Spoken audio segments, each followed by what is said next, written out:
स्वागतम सुस्वागतम सुस्वागतम. होळीच्या स्पेशल आरोळीनं आपल्या कृष्णाथडीचा सवंगडी यूट्यूब चॅनलच्या आणखी एका नवीन व्हिडिओमध्ये आपलं मनपूर्वक हार्दिक स्वागत. मित्रांनो, मनुष्य हा उत्सवप्रिय प्राणी आहे. आपली ही हौस भागवण्यासाठी आपली हिंदू संस्कृती विविध सणांची निर्मिती करत असते. काही सण हे ऐतिहासिक, काही सण सांस्कृतिक महत्त्व घेऊन येतात, तर काही निसर्ग चक्राशी निगडीत असतात. पण काही सण आणि त्यांच्याशी निगडीत काही प्रथा आपणाला बुचकाळ्यात पाडतात. हा सण असा का बरं साजरा केला जातो, याचं काय कारण असेल? आता आपण होळीचंच उदाहरण घेऊया.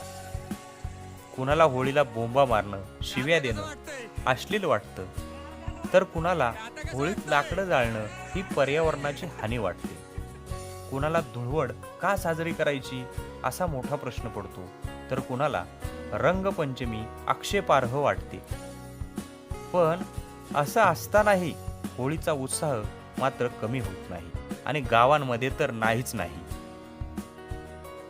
होळी हा संपूर्ण भारतामध्ये आजही मोठ्या उत्साहाने साजरा केला जाणारा सण आहे, ज्याचा उल्लेख अत्यंत पुरातन सण म्हणून केला तरी वावगं ठरणार नाही.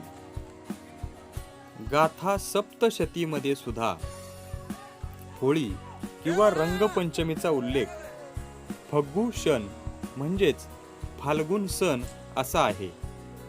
वसंत ऋतूचे स्वागत करण्याचा हा उत्सव असल्याने या उत्सवाच्या निमित्ताने ऋतुदेवतेची पूजा केली जाते आणि हा सण वेगवेगळ्या ठिकाणी वेगवेगळ्या नावाने ओळखला जातो.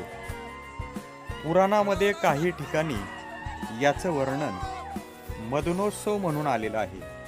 मदनोत्सव म्हणजेच आजची आपली रंगपंचमी, जी गुलाबाच्या पाकळ्या आणि पळसाच्या फुलांच्या पाण्याने खेळली जात असे.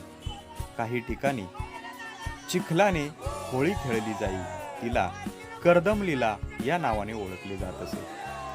कोकणात दिवाळी आणि गौरी गणपतीप्रमाणेच होळी म्हणजे शिमगोत्सव मोठ्या उत्साहात साजरा करतात.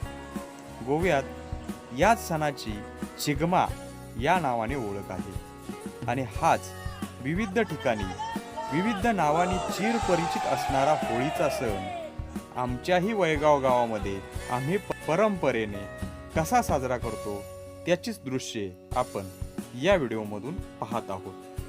गावच्या परिसरातील एखाद्या वटलेल्या किंवा वाळलेल्या झाडाच्या फांद्या किंवा झाडाचे खोड हे होळीमध्ये दहन करण्यासाठी तरुण आणि ग्रामस्थांच्या माध्यमातून दोराच्या मदतीने ओढून आणले जाते.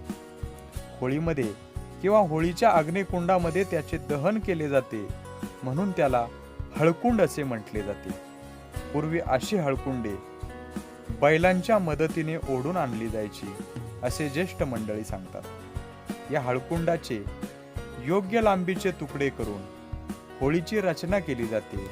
होळीसाठी लागणारे गवताचे किंवा इतर झुडपांच्या सरपणाचे पुढे हे गावच्या पाटलांकडून आणले जातात. गावचे पौराहित्य करणाऱ्या पुरोहितांच्या हस्ते होळीचे पूजन करून होळीचा अग्नी त्यांच्याच हस्ते प्रज्वलित केला जातो.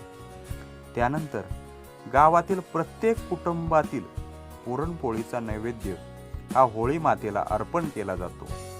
काही जण नारळही अर्पण करत असतात. मनामनातील अहंकार, द्वेष, अवगुण यांचेही दहन होऊन ऐक्याची, बंधुतेची आणि सद्गुणांची भावना ग्रामस्थांच्या मनामध्ये अविरत नांदू दे अशी होळी मातेला प्रार्थना करत असतात.